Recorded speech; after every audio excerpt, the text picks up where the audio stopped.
मंगल कुंडली में जहां बैठता है वहां ऊर्जा, साहस और संघर्ष का रंग भर देता है।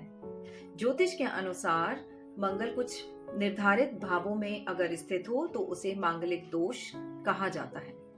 1, 4, 7, 8 और 12 इन घरों में अगर मंगल स्थित है आपकी कुंडली के अंदर तो ऐसा कहा जाता है कि जातक को मांगलिक दोष है या मंगल दोष है।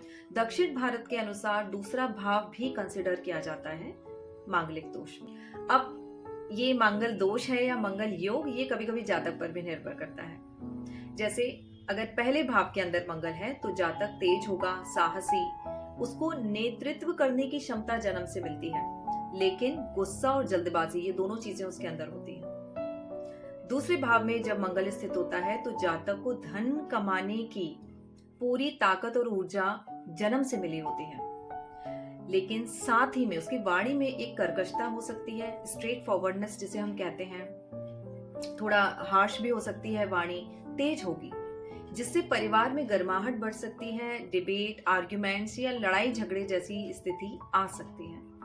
चौथे भाव में जब मंगल होता है तो जातक को भूमि और प्रॉपर्टी से लाभ प्राप्त हो सकता है। साथ ही घर परिवार में थोड़ी तकरार हो सकती है, तनाव बढ़ सकता है और मानसिक शांति भंग हो सकती है।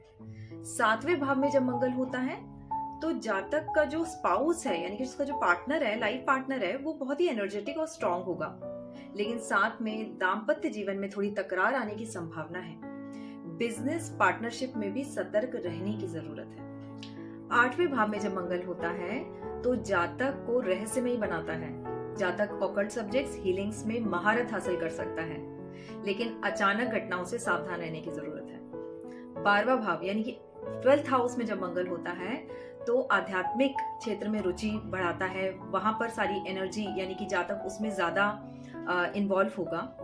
साथ ही साथ विदेश यात्रा कर सकता है या विदेश से लाभ भी प्राप्त कर सकता है, लेकिन खर्च बढ़ते हैं और बेकार के खर्च ज्यादा होते हैं। जातक की जो ऊर्जा है वो व्यर्थ ज्यादा जाती है, यानी कि बेकार की चीजों में जातक ज्यादा अपनी एनर्जी वेस्ट करता है। तो जैसा कि आपने देखा कि हर भाव में कुछ पॉजिटिव चीजें भी हैं, कुछ नेगेटिव भी हैं, लेकिन अक्सर ऐसा होता है कि नेगेटिव चीजें निकल कर आती हैं बाहर और लोग बाहर समाज को वही दिखाई देती हैं, इसीलिए कहते हैं मांगलिक दोष है। अगर जातक अपनी इन्हीं सब ऊर्जाओं को केंद्रित करके इसको पॉजिटिव साइड में ले जाए तो यही उसके लिए मंगल दोष की जगह मंगल योग साबित होगा। धन्यवाद।